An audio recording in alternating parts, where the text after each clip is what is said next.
ao segundo fórum de discussão aqui da Escola Estadual Paula Carvalho, na cidade de Guatama. Hoje nós estamos no salão de leitura da biblioteca e vamos tratar de um tema muito polêmico, que é suicídio entre jovens e adolescentes. São nossos convidados para esse fórum de hoje o psicólogo e professor João Modesto, a psicopedagoga, especialista em psicopedagogia, Daniela Guimarães, psicopedagogia clínica e institucional, a aluna do terceiro ano que vai falar de suas experiências nessa transição para a fase adulta, Maria Clara, e os diretores da Escola Paula Carvalho, diretor e o vice-diretor, Antônio Carlos e o Wallace. Apresentando esse fórum de discussão, a aluna Camille, o aluno Vitor Domingos e, para fazer a discussão com os alunos, o Adrian Alves. Eu começo passando para a Camille iniciar com a primeira pergunta. Olá, bom dia a todos. Quero começar relatando uma reportagem da Dor Consultoria, publicada em 25 de agosto de 2022, que aponta para o crescimento de número de suicídios na faixa etária entre 15 a 29 anos. Ainda segundo a mesma reportagem, o suicídio é a quarta causa de morte mais comum entre os jovens, perde apenas para o acidente de trânsito, tuberculose e violência interpessoal. Minha primeira pergunta é para o psicólogo João Modesto. Como alguém desenvolve o desejo de suicidar e como entende a mente de alguém com desejo, sobretudo em relação a adolescentes e jovens?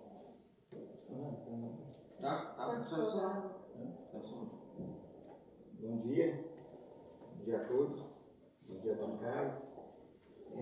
Quando você fala entender a mente, quando você fala desejo, ninguém tem desejo de suicidar, né?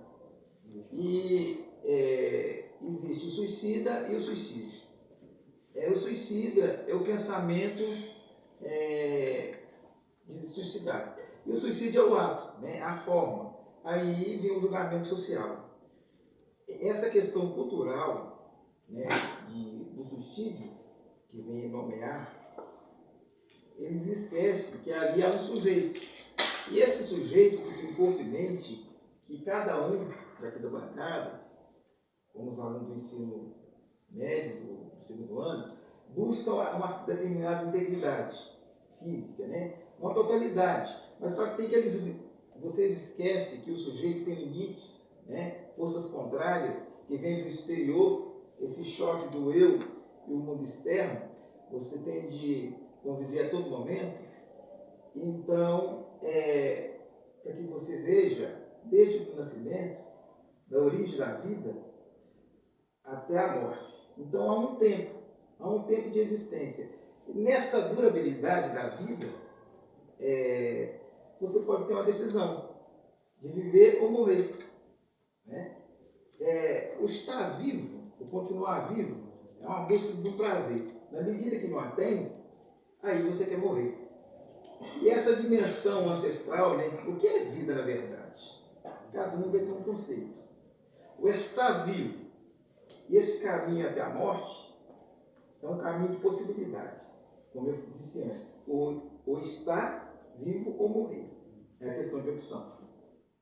Então, nesse conjunto prazer e desprazer, há um sofrer.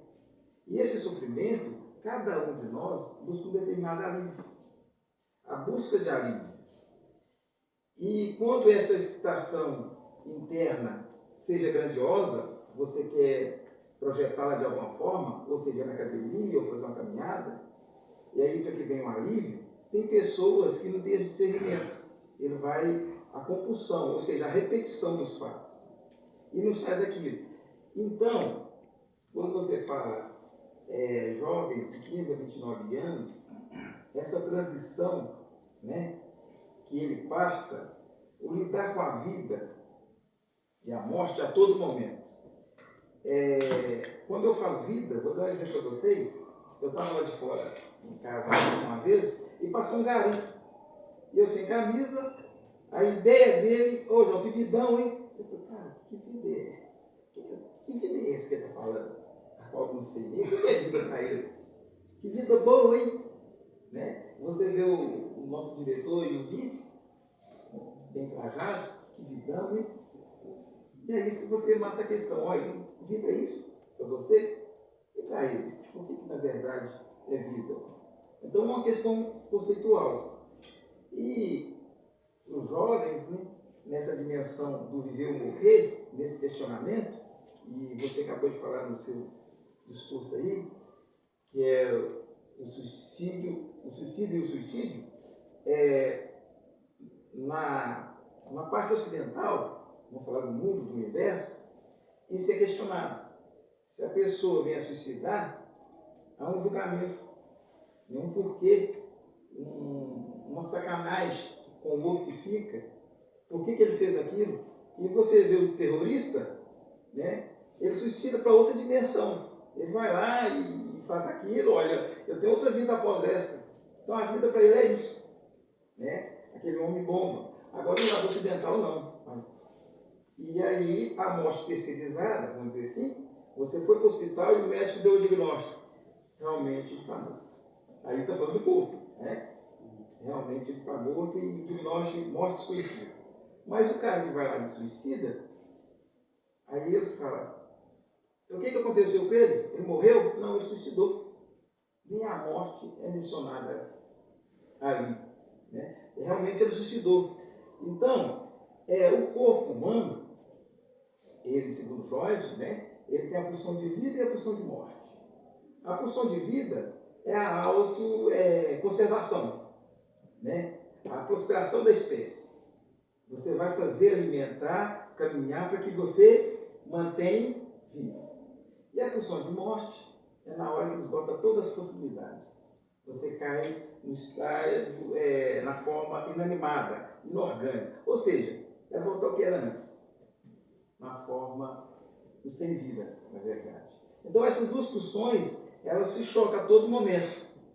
Então, quando o adolescente, nessa fase aí, que ele lida com o difícil, ele começa a deparar com essas questões, né? Vamos supor, eu estou vendo na hora de 22 anos. Por que você usa os EPIs adequados? Uma regra, uma norma? Não. É para não morrer.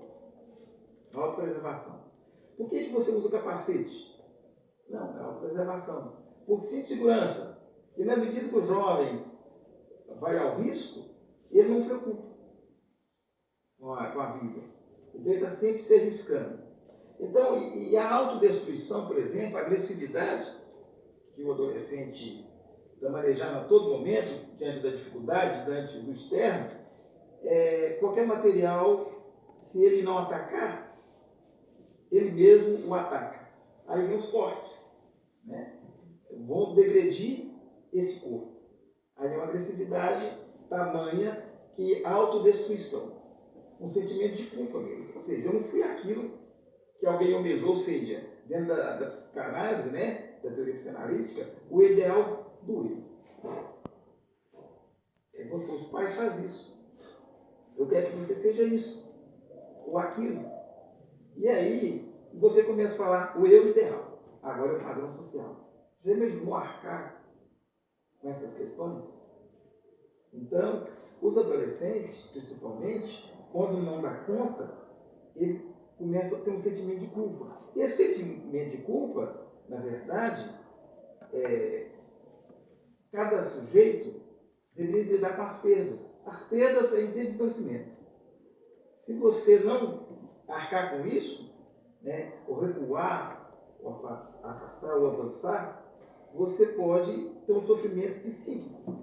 Então, quando você fala esse mundo das representações para esse adolescente, essas imagens, essas fantasias de busca do melhor, busca o que é a vida, o que me faz bem, esse lado externo, esse risco que o adolescente vive, né, a todo momento, essa liberdade que pode tudo, o poder tudo em busca de uma determinada felicidade até então desconhecida, essas sucessivas perdas, aí agora começa a pensar, eu tenho, agora não tenho, eu era, agora não sou. Mas às vezes ele nunca foi aquilo que ela está pensando. Aí começa esse questionamento, né? E essa deficiência, lidar com isso. Eu vou fazer um contraste aqui, quando eu falo integridade, plenitude, essa busca impossível. Se você olhar um deficiente, você já viu nas redes sociais, falta braço, falta perna, e ele procura a integridade com demonstrações, com representações, não é assim? E o cara íntegro, né? Na hora que ele perde um membro, ele começa a sofrer. Quando ele perde um ente querido, ele começa a sofrer. A perda nos incomoda. Mas aquele deficiente físico, ele lida com isso de uma tal maneira, demonstrando para o íntegro, para o total, né, para o absoluto, também que ele desconhece, que é fácil lidar com as perdas. Então, mas os adolescentes de hoje, jamais ele consegue lidar com isso. Então, esse prazer buscando na vida, essas representações de imagens, né? O que eu quero ser na verdade, para agradar alguém, e o último sou eu, entre jovens e adolescentes, é uma falta. E essa falta, ela perdura até a morte. Não tem como chegar à plenitude. Jamais vai conhecer a plenitude. E agora eu estou falando de intensidade. Quando eu falo de intensidade, é uma questão individual, particular. Qual é a sua resistência?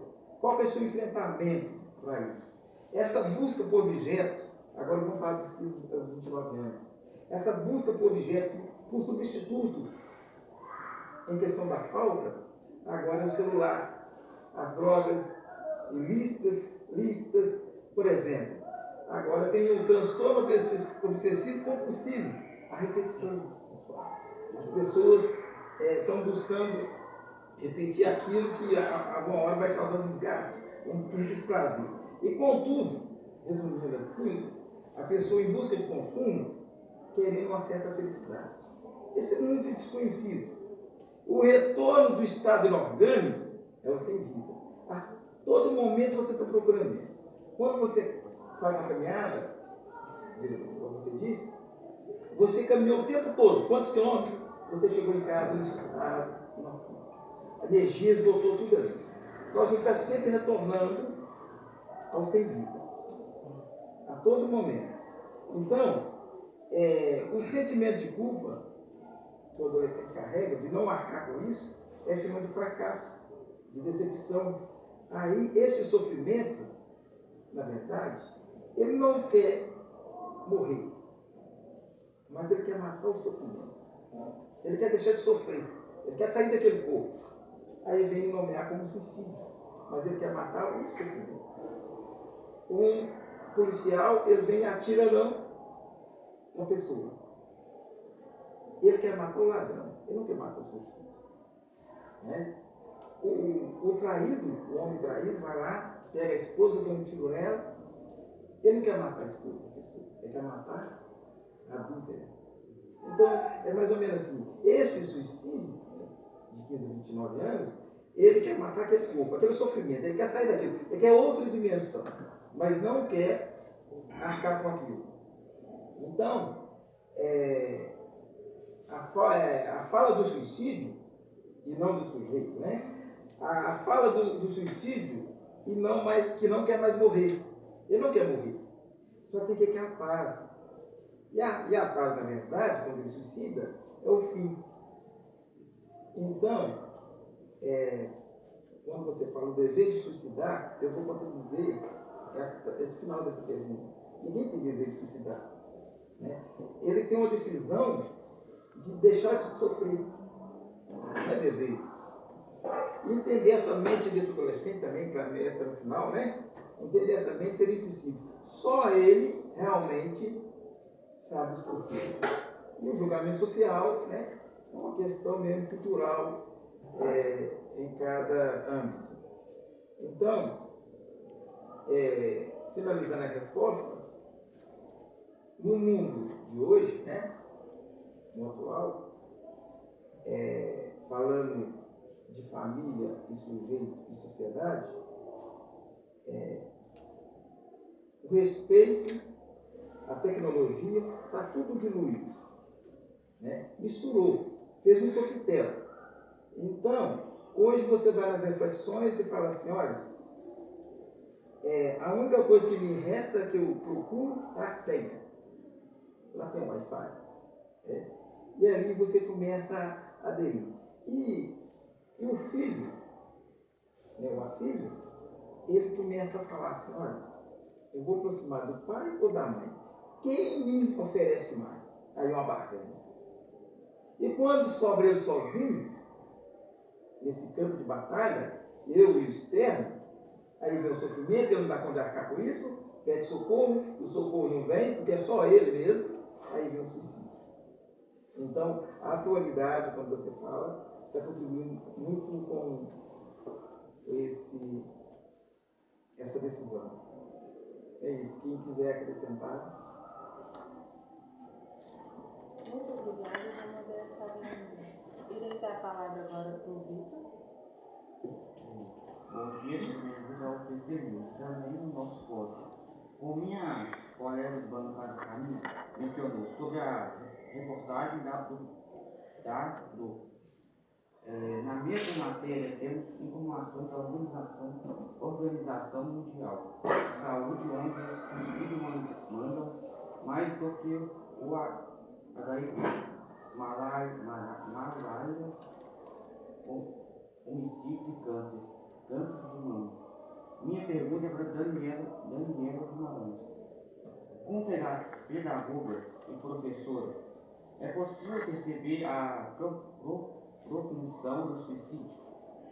E que tipo de comportamento podem ser percebidos em sala de aula que podem acarretar nesse desejo por parte do adolescente?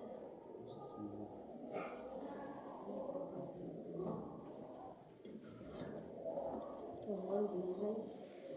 Eu acredito que sim, né? Tem como a gente verificar aí, né? Ver esses sinais quando a criança ou adolescente está propenso, está pensando aí no suicídio.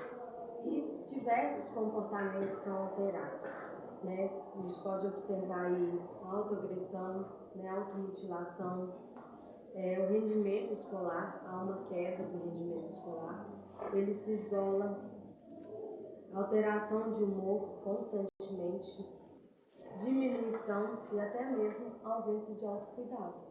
Então ele passa a ficar mais quieto, né? Ele começa a dar sinais aí diante disso. Agora eu passo a minha palavra para a Camila. Minha próxima pergunta vai para a aluna Maria Clara. Como você administra seus conflitos internos? É muito complicada essa transição da fase adolescente para a fase adulta? Que tipos de cobrança você recebe em relação à família, por exemplo? O que mexe com você? Bom dia. Eu acho que lidar com conflitos internos é de pessoa para pessoa, né? Cada um tem um jeito. Meu jeito não é muito bom não, sabe? Eu dou umas doiduras, uns trem assim. Mas eu tô tentando, né, melhorar meu jeito, porque meu jeito é muito forte, tô tentando, como que eu posso falar? Procurar coisa para fazer, para distrair, para mudar o meu foco, né, que é a raiva, pôr o meu sentimento de raiva em um lugar que ele sai, que ele expande. E a fase adolescente para a fase adulta, falando em nome de todos os adolescentes, é uma fase de medo, de esperança também, porque a gente agora, igual a gente que é do terceiro ano, tem muita expectativa e tem muito medo também de não conseguir passar em alguma faculdade, de não conseguir ser alguém na vida. Pra gente é uma das piores coisas que acontece, porque é muito difícil, né? E em relação à cobrança, eu acho que, falando em nome de todo adolescente também, a cobrança que a gente tem é aquilo que o João Modesto tinha citado. Você vai ser isso, você vai ser aquilo, eu quero que você faça essa faculdade, eu quero que você trabalhe desse jeito. E, na verdade, a maioria dos pais nem pensam que a gente tem os nossos sonhos, a gente tem vontade de ser outra coisa, a gente quer estudar outra coisa. E pra gente é muito difícil porque a gente fica com um sentimento de culpa, como diz o João Modesto. Ah, meu pai quer que eu seja médica, mas eu quero ser advogada, eu quero ser agrônoma, eu quero ser outra coisa. Isso pra gente é uma coisa que pesa muito, porque a gente fica pensando, a gente fica querendo agradar as outras pessoas, fica querendo dar orgulho, e a gente muitas vezes deixa de fazer o que a gente quer, o que a gente gosta, para deixar os pais felizes, para deixar os pais com orgulho da gente, e a gente esquece que a vida é nossa, tipo assim, daqui a alguns anos, será que eu vou estar feliz com isso? Será que essa profissão é a que eu gosto? O meu pai gosta dessa profissão, mas será que eu gosto disso? Será que eu quero fazer isso? Então, minha resposta é essa. E eu acho que os pais têm que pensar, têm que deixar os filhos decidir o que quer. Essa cobrança é uma coisa que deixa a gente muito nervoso, muito ansioso. Na hora de fazer o Enem, na hora de passar, deve ser muito difícil porque a gente deixa de fazer o que a gente quer para fazer o que os pais querem, para dar alegria. Mas e se no final? E se quando a gente terminar, a gente vai estar feliz com aquilo? A minha resposta é essa. Alguém quer complementar a fala dela? Muito obrigada, Maria Clara. Agora a pergunta vai para o diretor, Antônio, e para o vice-diretor Alice. Já houve algum caso de aluno aqui na escola que passou por uma tentativa de suicídio? Ou mesmo que tenha consumado o ato e que vocês tenham conhecimento? Bom dia a todos. Dentro do espaço escolar, né? Graças a Deus não. Mas a gente tem relatos sim dos familiares, alunos que já tomaram medicamento. Temos em 2017, se não me falho, tem um aluno que era aluno da escola, né? Mas suicidou em casa, morava na zona rural, participou de uma cavalgada, se não me falha a memória, chegou em casa, fez uso de bebida alcoólica e foi o que o João Modesto colocou. Se encontrou naquele momento difícil, não conseguiu resolver, buscar a solução do problema dele, então ele achou que ia suicidar só o problema e deixou um problemão para a família, para os familiares, deixou uma falta imensa. Até mesmo na minha família já teve alguns casos de suicídio e a gente fica naquele porquê. Por que o aluno às vezes se mutila? Coisa que a gente já assiste de perto aqui na escola. O aluno às vezes se cortando. Eu ouvindo a doutora psicopedagoga Daniela Guimarães e o psicólogo doutor João Modesto, me deu uma tranquilidade e até um entendimento desse assunto. Nós vivemos num mundo em que nós buscamos agradar algo, agradar alguém, agradar um momento. E aí, que momento é esse? Como a querida aluna Maria Clara falou aqui, né, Maria Clara? Eu sou a expectativa dos meus pais. Mas o que meus pais querem de mim? É um modelo ideal? É um modelo, existe aquele modelo ideal, a profissão ideal, o resultado na prova ideal? Existe? E aí? A gente observa também que após a pandemia, o diretor vai falar também um pouquinho aqui, mas após a pandemia, essas doenças psicossomáticas, né? Depressão, ansiedade, elas estão mais frequentes aqui na escola. A gente encontra vários alunos com crise, né? Graças a Deus, passa algum período, a função da escola é comunicar a família, a gente não deixa ninguém desamparado aqui não. A nossa parte a gente faz. Comunica a família, já levamos até as pessoas até o hospital, liga para a família, está mais grave, a gente já está levando porque a crise está mais forte. Às vezes uma crise de ansiedade leva uma falta de ar, o coração fica disparado, tem que até fazer uma eletro para ver se está tudo bem, entendeu? A escola em si toma todas as providências cabíveis. E a gente está aí para enfrentar esses desafios. A gente assume o cargo aqui sabendo que esses problemas também vai fazer parte aqui da escola.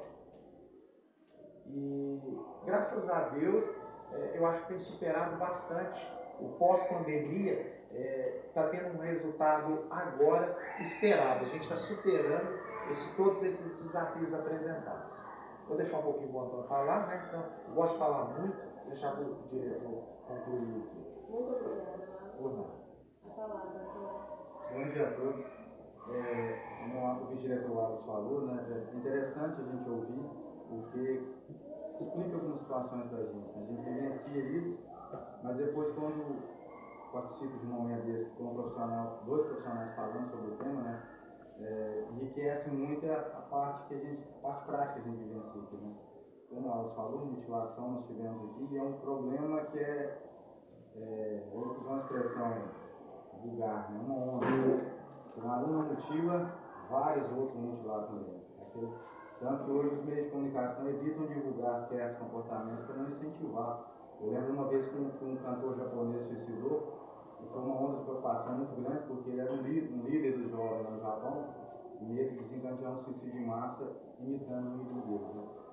Né? Então a gente, aqui no dia a dia da escola, a gente consegue sim perceber alguns comportamentos diferentes, vamos dizer assim, né? Claro que não todos, mas a gente consegue perceber a mudança de comportamento. E percebendo que essa mudança de comportamento, a gente tenta busca, né, a família para poder entender o que está acontecendo. Sobre a parte da aluna Maria Clara, é interessante a fala dela, porque eu tenho um filho de 9 anos, né? E eu me policio muito como pai para não cometer esse tipo de erro que ela relatou aqui. Claro que ele é muito novo, né? Mas eu coloco na cabecinha dele que ele vai ser o que quiser. Eu só cobro dele ser uma boa pessoa, né? Quer que seja um bom homem. Qual é a definição de bom homem? Um bom cidadão, uma pessoa educada, que não cause mal ou prejuízo ao outro. Eu vejo isso. Se você não importuna o outro, né? Você vive a sua vida, uma pessoa de bem, não causa mal ao outro, eu entendo isso como cidadão de bem. Então eu falo isso para ele. Quando ele vai fazer as provas dele, não tem nota que ele vai. Não tem limite de nota para ele, eu quero que ele seja um bom aluno. Quando eu chegar lá no terceiro ano, não quero estudar, faça as coisas aqui. Então, eu tento não pressionar ele muito sobre isso, porque a gente sabe que isso pesa muito. Mas como professor e diretor, eu vejo que a geração também eu nasci em 79, né, completei 44 anos de 11 agora, e eu vejo muito uma geração de pessoas que não aguentam pressão. O nosso mundo não acaba quando termina o namoro, o nosso mundo não acaba quando termina o casamento, quando somos demitidos, né? Ninguém está preparado, como o João Modesto falou, na parte ocidental. Nós não estamos preparados para a perda, né? Nós somos até muito egoístas. Você tem um ente querido em cima da cama, sofrendo muito, a família não vivendo, né? Porque nesse momento dá um desgaste muito grande na família, mas você quer ele vivo ali. Você é tão egoísta que você quer ele vivo ali sofrendo, tomando morfina, você quer ele vivo ali. Dia 2 de novembro nós choramos, né, o dia inteiro. Tem países que fazem uma festa, como o México, por exemplo, celebrando o momento que a pessoa esteve viva. Olha o que é um país tão próximo como do nosso, né, uma diferença cultural tão grande. Então, eles festejam o momento que aquela pessoa esteve entre nós choramos na perda. Então nós não somos preparados para perder. E a geração de vocês muito menos. Nossa, o mundo vai acabar. Não para todos, mas para muitos. Então, essa é a minha preocupação. Vocês estarem no mercado de trabalho no futuro muito próximo. E aí? E lá, gente, o mundo é selvagem. No mercado de trabalho é um contra o outro o tempo inteiro. É o patrão contra você, o colega contra você, uma promoção que só cabe um, mas tem 5 querendo, e por que foi ele, não foi eu. E vem os filhos, e vem a vida, e vem os problemas, e vem muitos problemas. E vocês têm que saber lidar com isso. Essa é a minha preocupação. A juventude hoje, suportar um mundo muito competitivo que nós estamos vivendo hoje, né, cada vez mais. Então tem que pensar que estar preparado para isso, porque a cobrança é grande, ela vai vir mesmo, não adianta a gente idealizar um mundo tranquilo lá fora, porque isso não existe. É cobrança o tempo inteiro. Só que a gente também tem que saber o que a gente quer, né? Você quer um carro de 100 mil? Trabalhe com o carro de 100 mil e contente com ele. Porque vai ter um que tem um de 150, de 200, de 1 milhão. Sua casa sempre terá o melhor. A roupa sempre melhor que a sua. Sempre terá alguém com poder de vestir melhor que o seu. E você escolhe. Você vai passar uma vida inteira correndo atrás de coisas. E daí? Correndo para deixar para alguém, né? Porque a gente corre, constrói um patrimônio e deixa para alguém. A gente tem que pensar nisso. O que eu quero? Mas finalizando minha fala aqui, jovens, né, que estão aqui agora participando, saibam disso. Vocês serão testados várias vezes, né, e o suicídio, como o João Roberto falou, não é a solução para o problema. Você, na minha opinião, você tem um ato egoísta pensando em resolver o seu problema, mas você deixa um problema também para frente ali, você deixa seu filho, sua esposa, sua mãe, né? Porque uma dor de uma mãe, eu vejo isso como pai, a dor de uma mãe, o amor de uma mãe nunca se compara com o do pai, jamais. A mãe realmente é diferenciada. Então, a dor da mãe que perdeu o filho no suicídio, como o Alas falou na família dele, aconteceu no estado, então assim, é uma situação complicada, mas tem que estar preparado para esse problema de dificuldade.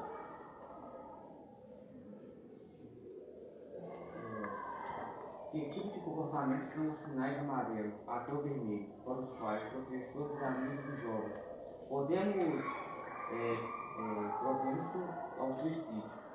Essa eu gostaria de ouvir o professor psicólogo João Dessa e para a pedagógica Daniela Guimarães. Olha, eu não entendi bem quando você fala vermelho e amarelo, questão de intensidade, eu não julguei muito a pergunta. Mas os sinais, como o Antônio Duarte disse, são nítidos, né? Porque você começa a se isolar. Eu jogo muito o silêncio. O silêncio deixa muita interpretação. Quando você vê um jovem recuado, em silêncio, só nem só na verdade, você tende a aproximar e tentar que ele fale algo. Eu acho que um dos sinais é esse isolamento. Deixar de falar, deixar de sair, deixar de relacionar. E agora, o vermelho, né, o que eu entendi, é quando vem a mutilação, a repetição. Olha, eu quero morrer. Realmente eu quero morrer. Aí você fala assim, ó, João, até que ponto você está dizendo isso? Porque, na verdade, a gente só tem uma ideia da morte, né? O que é morrer, na verdade? Viver está ligado ao prazer. Aquilo que te dá prazer, momentâneo ou duradouro, mas é visto como vida. Voltando para a minha experiência, o Asa também passou, eu passei, uma irmã aos 29 anos veio a surtar, porque questões mal resolvidas ali no matrimônio, e ela ficou só com ela, né, e vem a nossa aluna falar que quando está nervosa, né, ele fica procurando objeto para que descarregue, e minha irmã foi acumulando. Quando você vai suprimindo, evitando, para que não magoe alguém, para que não afete alguém, e aí sem pensar em você mesmo, aí aquilo acumula, né? E é uma panela de pressão, na verdade. Aí quando vem um exagero, né? Onde não suporta mais, aí vem o surto. Aos 29 anos, minha irmã suicidou. O que ela viu? O peso. Eu não aguento mais. Esse sofrimento.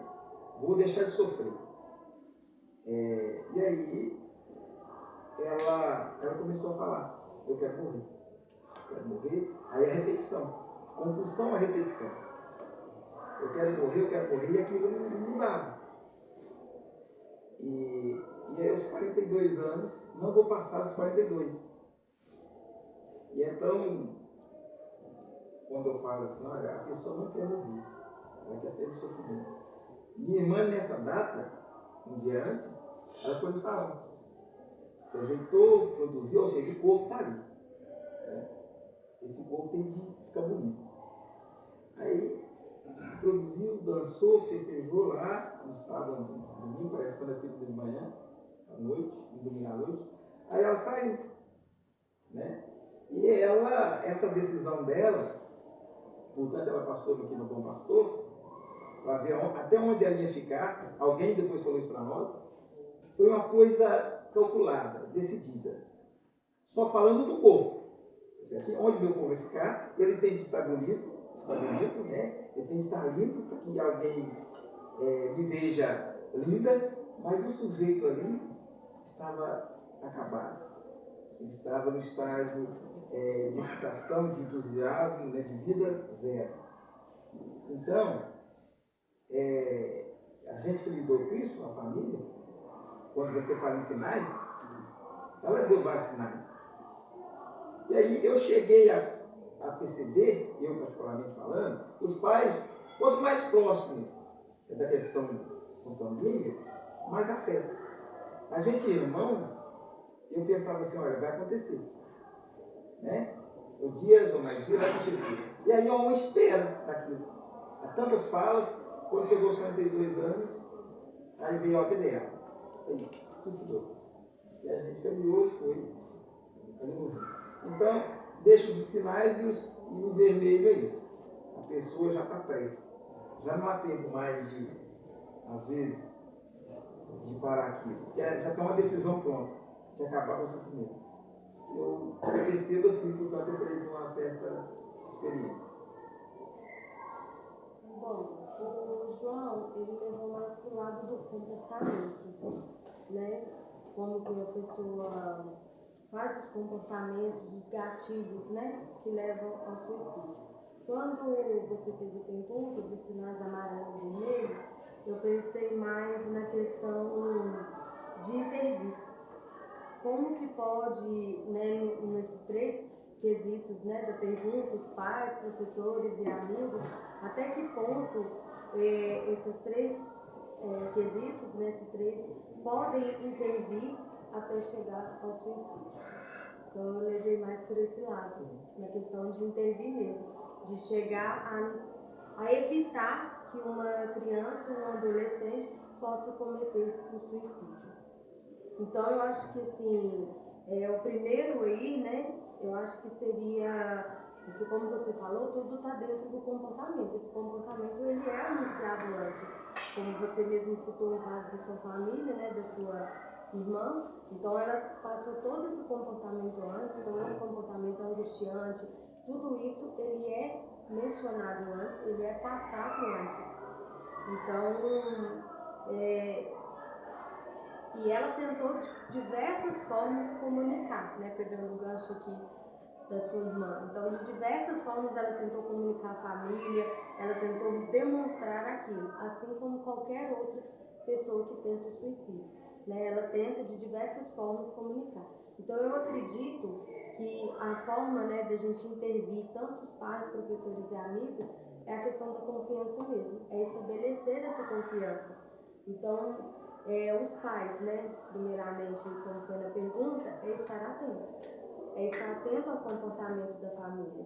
Né? Eles têm que estabelecer uma relação de confiança. Os pais não têm que ser amigos dos filhos. Não. A amizade é amizade. Os pais têm que manter essa hierarquia, porque os pais estão acima dos filhos, então tem que ter esse respeito, mas ao mesmo tempo tem que ter a liberdade de conversar com o filho, de aproximar do filho, né? E ter essa confiança ali estabelecida. Eles têm que ter essa cumplicidade do filho chegar e contar o que está acontecendo. Na minha escola aconteceu isso, na minha escola um colega falou isso, na minha escola um colega está com esse tipo de problema. Então tem que ter esses momentos em família, de chegar e conversar. Não é só ficar preso a um celular, a uma televisão, não é o filho chegar e se isolar dentro de um quarto, até porque, como a gente viu, o fator de comportamento, o isolamento é um fator, é um gatilho para o suicídio.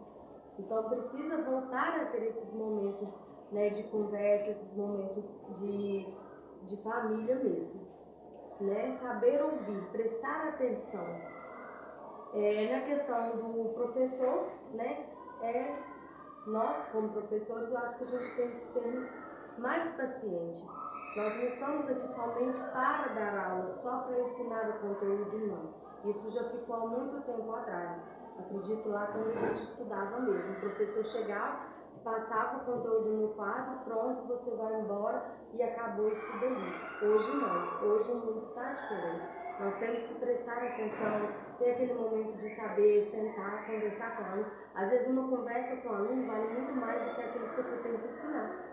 O aluno que quer aprender, ele vai aprender, existem diversas formas para ele aprender. Ele vai para o YouTube, igual outro dia mesmo o aluno me falou, se eu quiser sua aula, eu vou para o YouTube, eu não preciso de você. A gente escuta isso todo dia. Então, às vezes, o aluno quer mais a sua atenção, quer mais conversar com você, porque ele não tem isso em casa. Né? Quando eu trabalhava com a educação integral, às vezes eu sentar com o aluno e jogar um jogo de memória com ele, aquilo para ele era muito mais prazeroso, porque ele não tinha aquilo em casa. Então, falta a presença dos pais. Então, isso, nós professores tem que ter essa paciência de sentar, de conversar, de ouvir, porque o aluno hoje está necessitado disso. Então, ser mais paciente, saber conversar, saber estimular esse aluno, isso cabe a nós professores, porque esse aluno que tiver com esse tipo de comportamento, com essa questão de suicídio e tudo, ele vai, se tiver confiança, ele vai chegar até nós e vai falar. E cabe a nós relatar aos diretores, comunicar a família. E o amigo, porque o amigo está mais próximo dele. Né? Se ele tiver confiança nesse amigo mesmo, gente, se vocês forem amigos, vocês saberão. Não é colega, porque existe uma diferença. O amigo é aquele que está ali todo dia, é aquele que sabe, é aquele que conhece de verdade o companheiro, o colega que está ali. Né? Não é só ser amigo, estar ali, não. É você estabelecer uma relação de confiança mesmo. É você realmente escolher a quem que você vai confiar, né? Ser confidente ali no dia a dia. Então, eu acho que nesses 3 quesitos seriam isso. É sempre estabelecer uma relação de confiança, para você compartilhar. Muito obrigada, Daniela. Agora eu queria passar a fala para o Léo. Bom dia a todos presentes. Quero abrir as discussões perguntando aos alunos aqui presentes como eles têm lidado com as novas situações da vida. Estudos do ensino médio, trabalhos, plano para o futuro, como faculdade. Podem falar um pouco sobre isso?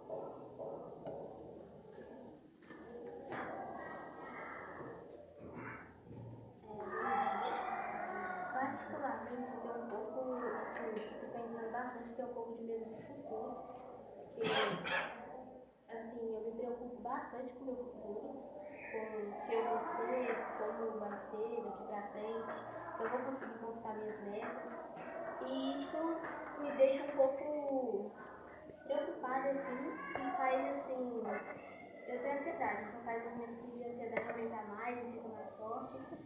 Mas assim, eu nunca cheguei a ter um ponto assim de me mutilar ou de pensar sobre suicídio. E assim, a pressão dentro da minha casa, eu não tenho muita pressão, pelo menos do lado da minha mãe. Minha mãe, ela me entende bastante, eu converso com ela, me abro com ela, então sou super amiga da minha mãe. Mas a minha avó, eu sempre morei com ela, então ela sempre me mandava muito, colocava muita pressão em mim. Mas assim, eu nunca cheguei a pensar sobre uma coisa tão absurda como o suicídio. E a pressão também, agora sim ela tá voltando, mas não tanto. Eu acho que eu consigo, assim, controlar isso e consigo, tipo, focar mais no meu futuro e nas minhas metas pra acontecer o que eu tô planejando.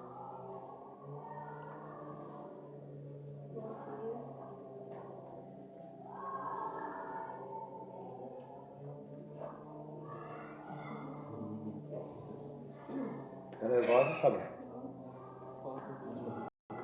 Pode falar.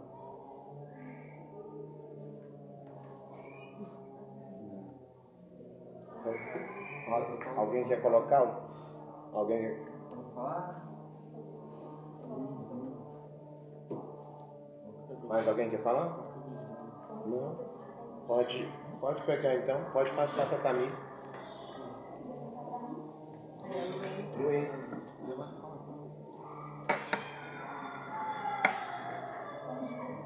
Eu acho que a questão da pressão, mesmo que seja um pouco, todos nós temos. E assim como a Maria Clara falou, muitas vezes, até dentro de casa, eles pressionam a gente a ser uma coisa que a gente não é. Eu acho que isso pode talvez não acontecer muito bem na nossa casa, mas em questão da família em geral, sim. Muitas vezes a gente se sente pressionado, ou até mesmo algumas coisas atacam a gente com ansiedade, essas coisas, questão que a gente quer ser o melhor para o próximo, mas a questão é, a gente está sendo melhor para nós mesmos? Eu acho que muitas vezes nós adolescentes problemas, porque a gente está pensando em ser bom para as pessoas e não para nós mesmos.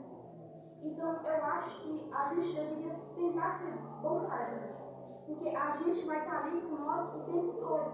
Já que a gente fica na volta, não. Muitas vezes a gente pode agradar certas pessoas e não as outras. Essa é a questão. A gente nunca vai agradar ninguém. Só que até porque a gente tem maturidade para entender isso, muitas vezes é tarde demais. Muitas vezes eu acho que a gente não suicida por conta da gente.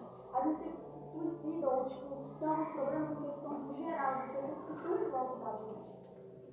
Porque não tem coisa mais difícil do que viver em sociedade. E é o que a gente precisa. Muitas vezes a gente se isola, a pessoa pensa em suicídio, não é por questão de estar planejando fazer alguma coisa. Ela simplesmente talvez esteja se isolando já para não ficar pior do que já está. Porque pensa comigo, se eu penso coisas que já não fazem bem para mim, eu estou perto de pessoas ali que consequentemente vão falar coisas que me deixam mal, mais mal do que eu já estou. Então é melhor talvez ficar sozinho, por mais que às vezes que a gente esteja sozinho é quando os pensamentos vêm atacar na mente da gente. Então eu acho que as pessoas não devem tentar ajudar o outro, elas devem tentar entender. E se você talvez não entenda as pessoas, ou talvez não precisa, de certa forma, ajudar em alguma questão, deixe para alguém que realmente se importe e realmente alguém que queira ajudar. Eu acho que o mundo não precisa de pessoas para te julgar, e sim para te ajudar. Porque muitas vezes a gente não sabe o que está acontecendo com aquela pessoa. E eu acho que em questão de comportamento não tem nada a ver. Muitas vezes a gente pode estar ali sorrindo em questão de amigos e pode se isolar em casa. Muitas vezes a gente pode estar sorrindo ali e a mente da gente pode estar a milhões. Eu acho que a questão é essa. Muitas pessoas não querem demonstrar aquilo, simplesmente por não parecer, não querer se sentir fraco. Porque tem muitas crianças e adolescentes que já crescem naquela, eu não dou problema para os meus pais, eu não falo isso para não dar mais questão de problemas para os meus pais. A gente cresce com aquilo de guardar para a gente para não causar problema para o próximo. Porque assim a gente pensa, assim como eu tenho problemas, o meu próximo também tem. Então muitas vezes a gente evita de falar nossos problemas internos, os problemas que a gente tem, simplesmente para a gente não parecer assim incomodado com o próximo. Eu acho que a questão é essa. Não é por conta da gente, é por conta de outras pessoas que não sabem viver em sociedade.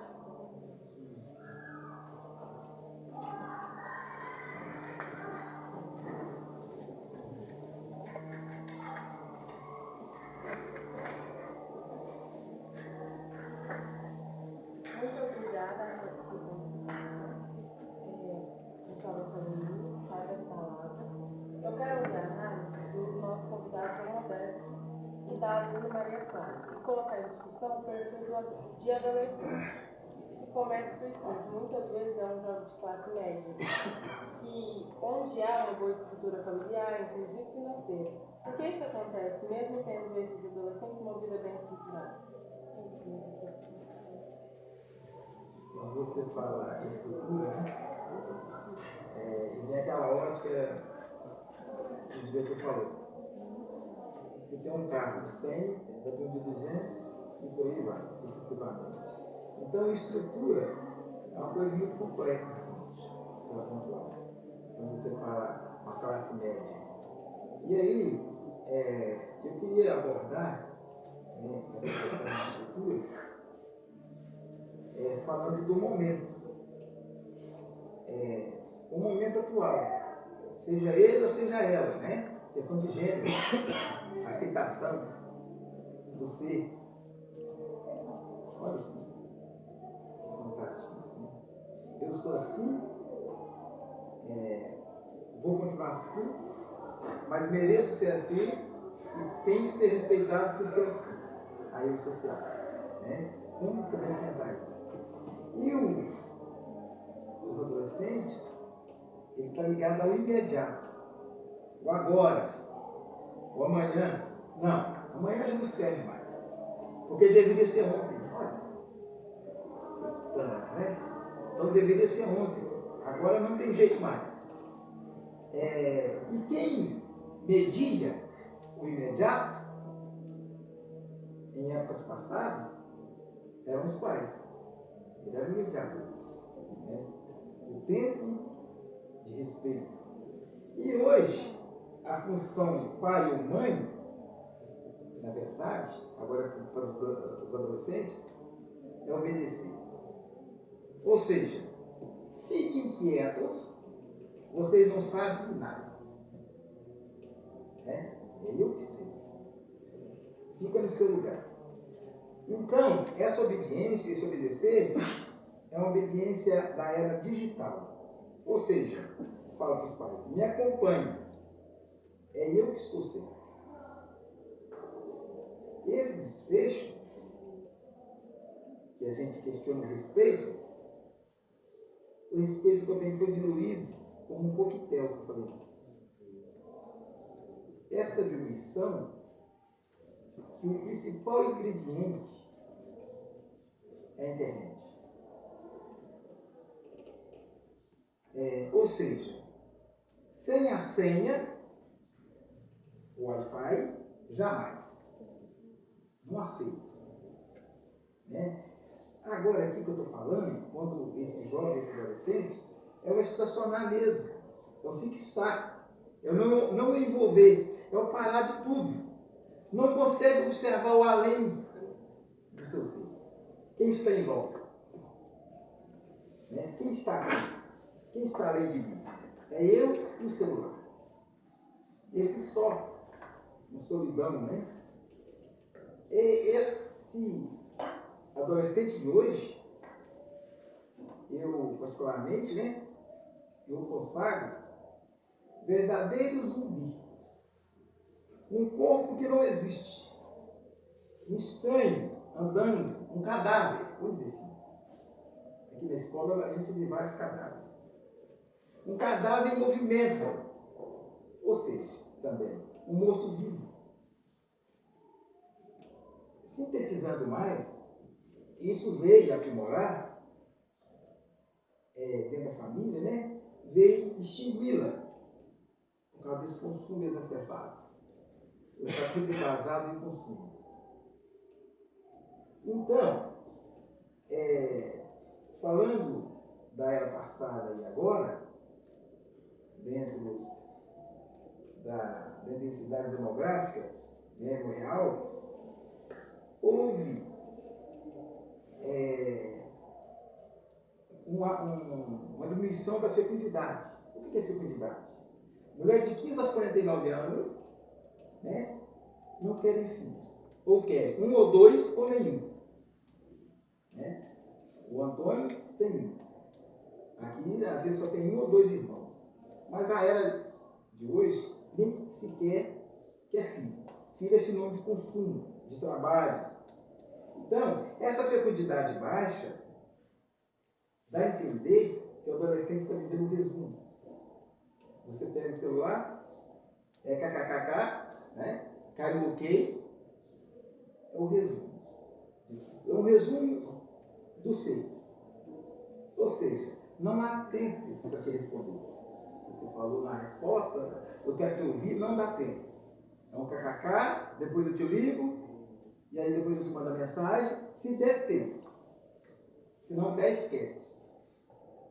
Então, preciso decidir de quem vou aproximar. Agora é a questão sua. De quem eu vou aproximar primeiro? Porque são várias informações, são várias relações, são vários meios, mas quem que eu vou aproximar primeiro? Do amigo? Da mãe ou do pai? A mãe me ouve mais? A mãe me dá mais coisas? A mãe me entende mais? Ou o pai? Agora não é questão de afeto. É de interesse, de barganha. Né? Quem me oferece mais? Quando eu falo isso, eu falo de escolhas. Quem faz mais por mim? A aproximação das partes. Antigamente, a gente olhava o todo. Hoje o Antônio fez uma brincadeira lá, chegou com o Alas. Ele dialogando com ele não estava aqui, na verdade. Ele estava em outra dimensão. Aí o Antônio, tanto que é importante a fala. Ô Alas, você olhou, volta para cá. Então, esse todo que precisa ser observado, na hora que você entra, na hora que você sai, ele está esquecido, você só olha as partes. Você chega em casa, ou você olha a mãe ou o pai. Ou nunca, jamais os dois, como era antigamente. Vou olhar um e confirmar depois. O que o Antônio fez hoje? Fez uma pergunta para o professor, ele respondeu, né, gentilmente, e ele falou, vou confirmar. Então ele procurou mais parte para chegar no todo. Eu acho isso interessante. Né? Essa dúvida de buscar nas partes, em tudo. Viver esse equilíbrio. Então, os jovens de 15 a 29 anos, voltando lá esse questionamento, tempo demais dentro das perdas. Então, esses sentimentos, os questionamentos do agora sim, se a fecundidade caiu, você só tem um filho ou nenhum, você está só, praticamente só. Eu costumo dizer que aquele indivíduo, que aquele sujeito que achar que está acompanhado, é uma fantasia. Porque, na verdade, ele nunca ficou acompanhado. É só uma ideia de estar. Enquanto está, que bom. Mas não está, está só. Então, esse estar só causa um sentimento de questionamento. Ligar para quem? Né? Quem vai me ouvir? Quando a família é curta, a fecundidade baixa, que eu acabei de dizer, você não tem como passar tanto sofrimento assim. Então, a busca do eu, né, do recuo, era mais intensa. Quando, em gerações antigas, éramos 9 em casa, na perda da minha irmã e do meu pai, a gente partilhou alguns sofrimentos, compartilhou isso. E é essa fecundidade baixa, compartilhar com quem? Aí vem o cuidado, o ouvir. Então, o eu e o eu. Frustrações, perceber as suas limitações. Agora, fraquezas, na verdade eu não consegui. Fragilidades, não sou tão eu assim. A vida é um problema, então. Não tem jeito de sair disso. Tem que resolver. Ou seja, como? Você. Agora, quem vai resolver para mim, os adolescentes falam, é a internet. A internet resolve para mim. Eu vou para o celular. Resolveu? Não. O problema só foi adiado. Então, tem que resolver o problema.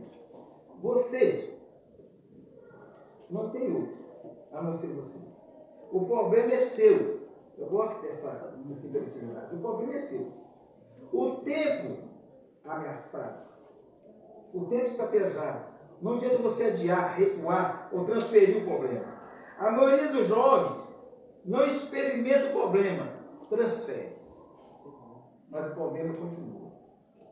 Esse transferir para outro não tem nada a ver, ou culpa esse outro, aí cai naquilo que a gente vem falando, o sentimento de culpa, que é a questão mais frustrante que o indivíduo possa ter, eu acredito, causa do adoecimento psíquico, que vem a ansiedade, a depressão e outras mais. Então, para que tenha um respaldo, né, como o adolescente vai lidar com isso? Viver ou morrer?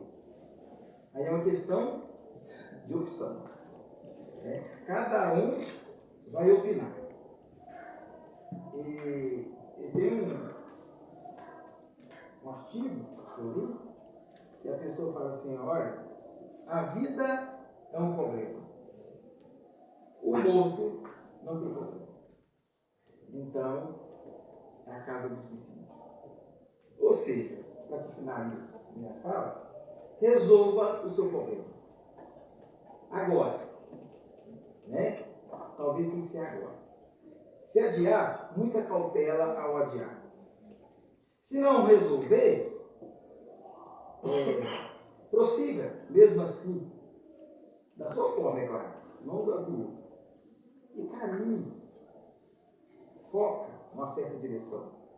O nosso diretor, Antônio, falando de conquistas, quando vocês conseguirem também tem de manter. E agora? Né? Como que eu vou manter isso? Aí é com você novamente. É você e você. Então vocês têm que pensar em resolver problemas. É isso.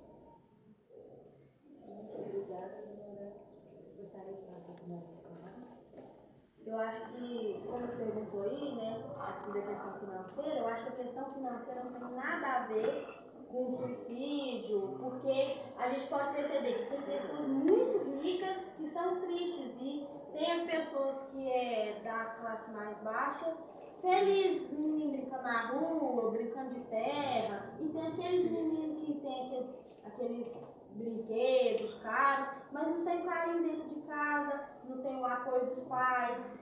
E eu acho que isso influencia muito, porque dentro de casa, a gente tem muitos problemas dentro de casa, todo mundo tem problema dentro de casa. E os meninos que têm menos condições, que são felizes, né? Porque é igual eu tô falando, né? Às vezes a questão financeira é só uma questão. A pessoa pode ter o dinheiro que for, pode ter carro chique, pode ter casona, mas não é feliz, é sozinho. E tem as pessoas que têm menos dinheiro, que têm uma condição financeira mais baixa e que é rodeado de pessoas boas, rodeado de amigos, de gente que está com você. E eu acho que o suicídio mesmo não tem nada a ver com ser pobre, ser rico. Tem a ver com o que você recebe dentro da sua casa, com os seus problemas, né, dentro e fora, porque eu acho que as pessoas que são mais propensas ao suicídio é as que ficam mais caladas, né, como eles falam, as pessoas que se fecham mais, porque você pode ver, a pessoa que estoura, fala assim, eu tô com raiva, isso, aquilo, passou. Falou que tô com raiva, passou, igual o Modesto falou. Quando guarda pra dentro, eu acho que vai juntando, aí a pessoa não aguenta mais e suicida pra acabar com isso. Agora eu vou pedir para o Adrian colocar mais uma discussão e, na sequência, o Vitor vem com a pergunta dele.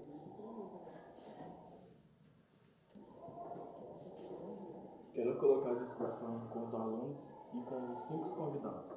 Redes sociais até que ponto influenciam negatividade aos adolescentes?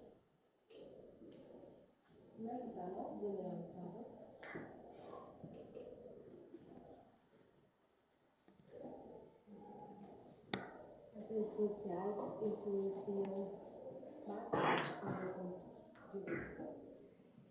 Porque hoje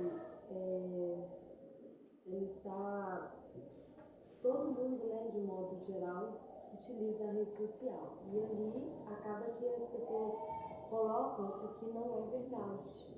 Né? Você coloca ali só o que você quer mostrar, não é a sua vida, né? Vamos dizer assim. Então, cria até mesmo o que o João já havia mencionado antes, né? É uma falsa ideia, né? Então, aquilo ali cria uma forma de comparações, cria expectativa que não existe, você se compara com outras pessoas, com outros mundos, e aquilo ali tudo vai gerando, né, frustrações, gera depressão, gera angústia. Então, tudo aquilo ali vai criando, né, coisas que não existem.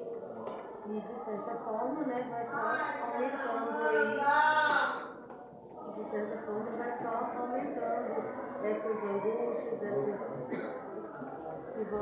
todos esses fatores, esses comportamentos que podem desencadear o suicídio.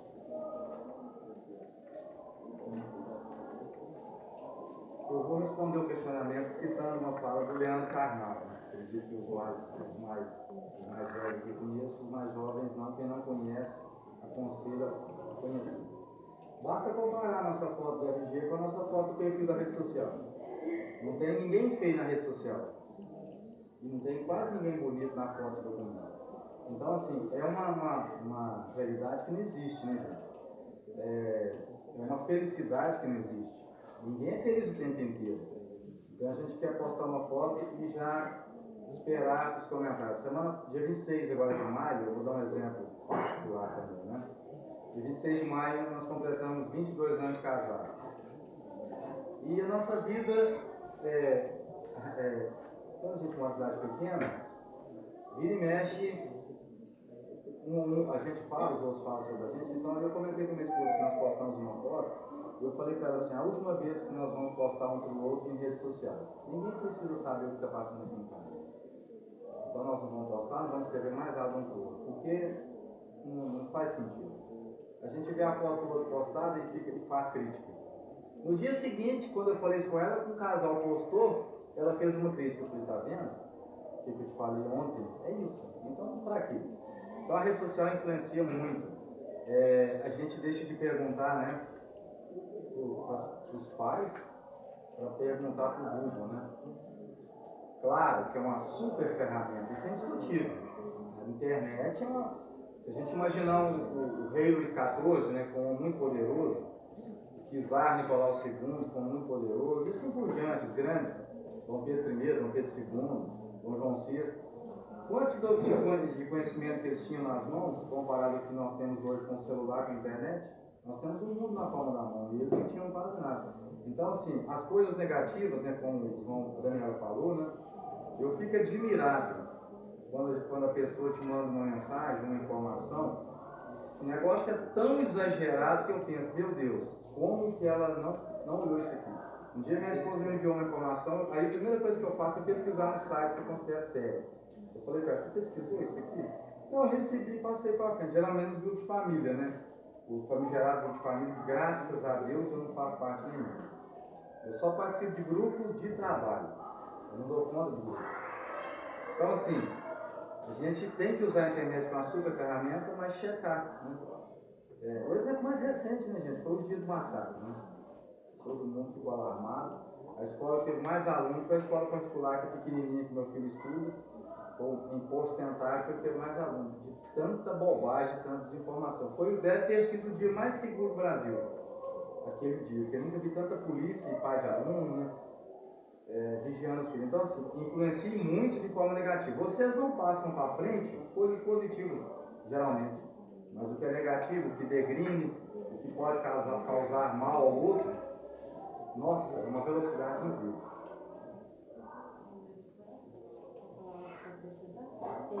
A internet influencia muito na vida das pessoas, muito. Eu quero falar só de uma parte que eu acho muito triste, que é a comparação. A gente vê as meninas da internet, as influencers, né, com aquelas fotos, com esse corpo bonito, aquela vida boa. Por trás tem toda depressão, porque elas recebem muito hate, e eu acho que a gente tem que parar de se comparar, porque você vai olhar, vamos citar uma pessoa, vou citar uma pessoa que só o Jorge vai conhecer, vai até na Costa. Tá aí na Costa linda, tem um corpo lindo, recebe hate. Pode ser a mais bonita que for. As pessoas da internet vão achar alguma maneira de criticar. Ela tem que demonstrar ser a pessoa perfeita, ter a vida perfeita, ter a casa perfeita, ter o namorado perfeito. Porque qualquer erro, qualquer passo errado que os influenciadores der, vai ouvir, vai escutar. Eu acho que a gente que é adolescente, meu corpo tá assim, mas olha o dela, como que tá. O dela, ela é mais magra, ela tem um corpo mais bonito, ela tem um cabelo mais bonito. A gente se compara muito por causa da internet e a gente esquece que existe corpos reais. Aqueles corpos da internet é tudo plástica, é montagem, é tudo bobeira. Aí a gente fica lá, fica no socinho, a gente fica buscando ser uma pessoa que não existe, porque você vai olhar por trás, a vida da pessoa não é o que ela demonstra na internet, a pessoa pode estar na internet, igual o Fran falou, por dentro, na hora que chega em casa chora, não é o que é no celular, e a gente se espelha numa pessoa que não é real, num corpo que não é real. A gente tem que procurar viver do nosso jeito e parar de se comparar com a internet, querer ter tudo que tem na internet, querer ser tudo que as pessoas estão na internet. A minha fala é só essa.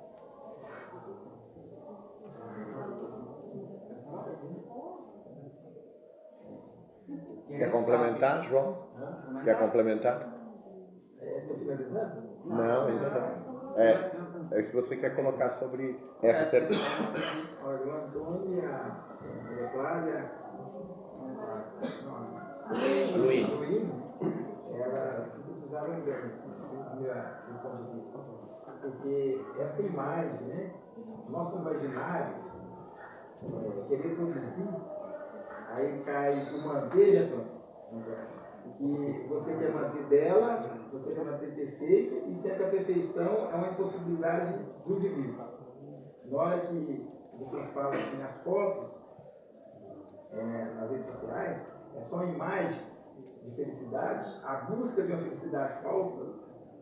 E aí, você tem que estar feliz a todo momento, se você não enquadra no social. Já imaginou isso? Qualquer foto você está sorrindo. Ontem, aqui na escola, né, doutor?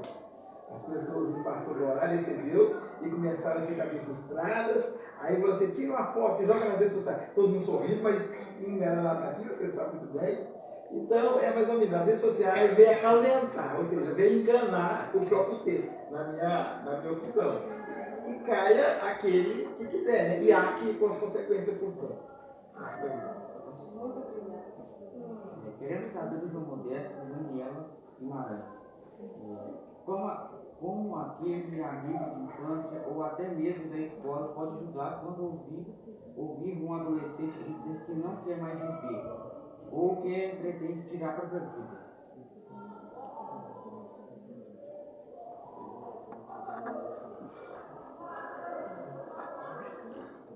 Como eu já havia mencionado antes, né?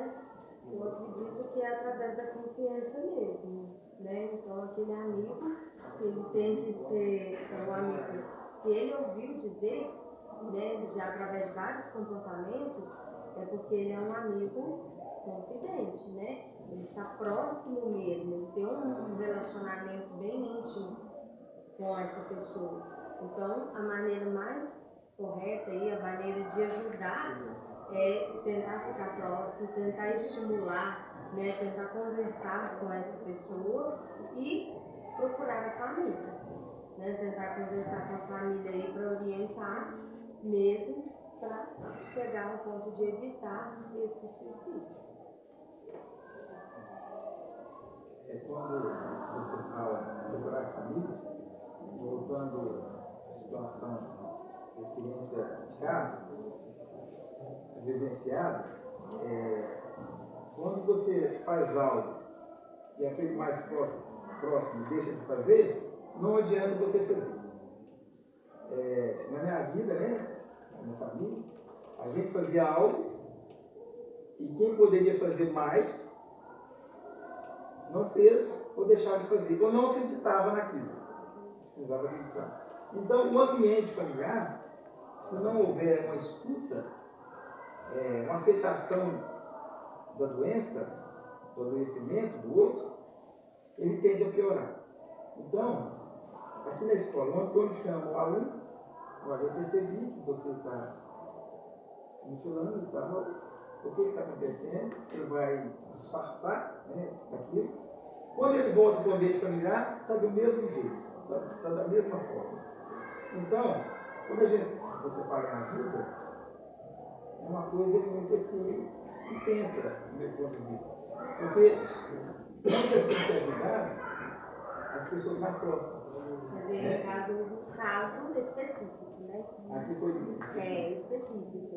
A criança, o adolescente que quer cometer suicídio, avisou um amigo que vai cometer suicídio. E aí, o que esse amigo vai fazer? Está na mão dele. Ele vai se sentir, depois que ele suicidar, a culpa vai ser dele? Ele não pode se sentir culpado. O que esse amigo vai fazer? Aí é a transferência do problema, né? Isso. Aonde que esse amigo vai agir? Isso. O problema... Quem que ele vai procurar? O problema do suicídio, do suicida transferiu para o outro. Isso.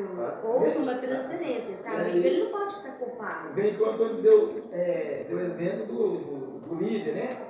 Transferiu o problema, o exemplo, e aí... Eu vou cometer um suicídio, eu não aguento mais, eu estou aguentando. E aí pode acontecer, vários suicídios. Quem que ele vai procurar? Porque ele já foi avisado. É uma coisa delicada. Então a família, as pessoas mais próximas, tem que saber desse fato e acreditar que ele fica bem. Isso. Quando eu volto para casa, aquelas pessoas mais próximas, às vezes, não queria perceber e não percebia. Então, enquanto você trata assim o amigo mais próximo, ele volta para o reduto dele. Quando você vê, já foi. E você hoje vai a estar gente volta 24 lá horas. atrás, né? Cadê a confiança? Cadê a conversa? Cadê aquele estreitamento? E aí, quando você vê, já aconteceu. E vai haver vários culpados, vamos dizer assim. Se você não tiver discernimento da aceitação, ou seja, da decisão, o suicídio. Então tem que fazer tudo antes para evitar, para não haver culpados depois. Porque ninguém é responsável por um ato da pessoa. A não ser ela mesma. A não ser ela mesma, exatamente. Muito obrigada. Próxima pergunta vai para a Daniela. Jovens trancados no quarto, a maior parte do tempo isolados, no mundo só deles, podem dizer que esses jovens são mais suscetíveis ao suicídio? E dentro desta mesma questão, as drogas podem exercer algum tipo de influência para que o adolescente pratique tal ato contra a vida? Com toda certeza. O jovem que se isola, né, no seu quarto, ele não participa do mundo. Ele não convive, ele não interage, ele cria um mundo que é só dele, né? E esse mundo, na maioria das vezes, vai trazer inquietações para ele, né? Vai trazer angústias, vai trazer comparações, porque ele vai viver ali dentro daquele mundo dele. Muitas vezes ele está em rede social, que a gente comentou, né, umas perguntas antes aí, então ele vai ficar se comparando, isso vai trazer frustrações para ele, né, depressões e tudo mais. Agora, com a questão do uso de drogas, né, eu acho assim, não é fácil a gente identificar um gatilho que vai levar, que vai desencadear para o suicídio, né? A gente não pode aqui falar de um gatilho de alguma coisa que vai desencadear, mas o uso de drogas com certeza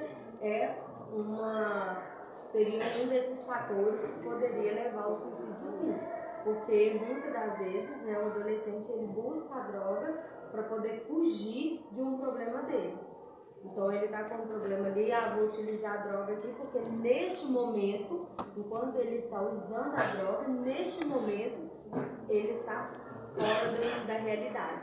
Neste momento, todos os problemas dele vão sumir, né? Ele está completamente fora. Mas só que ele esquece que quando o efeito da droga passa, ele ganha mais um problema. Além dos problemas que ele tem, ele passa a ter mais um. E à medida que ele vai utilizando mais, os problemas vão só aumentando, porque ele passa a uma dependência, passa a aumentar o uso de drogas, a substituir por drogas cada vez mais fortes. Então, com isso, vai só aumentando os problemas, né? Então, com certeza, pode ser um dos gatilhos, sim, né? E aí vem a influenciação. Pode complementar. Sempre lembrando que o jovem não vai ser jovem para sempre também, né? Você está isolado, você trancado no quarto, um dia a ordem natural das coisas, os pais vão embora, né? Todo mundo morre. E aí? Você não tem vida social, mas você tem necessidade. Você tem fome, você tem que vestir, você está isolado, você não tem relação social, você precisa trabalhar, você precisa de dinheiro. E aí? Você pensa nesse mundo, você viveu uma vida isolada, quase como uma caverna, não tem contato com o mundo exterior. Quando você sair desse mundo, se você sair, o choque é maior ainda. Então, e entra na parte que a Daniela falou, com toda certeza, isolamento social com o consumo de drogas, não tem a menor dúvida que sim, que encoraja, vamos dizer assim, não sei se a expressão é essa, para uma possibilidade de suicídio. Muito obrigada para todos os dois. Gostaria de passar para Estamos caminhando para o encerramento. Eu gostaria de pedir as considerações finais dos nossos cinco convidados. Começando pela Daniela Guimarães. Passando pela Maria Clara, pelo Antônio, pelo Wallace e terminando com o psicólogo João Modesto. Podem começar.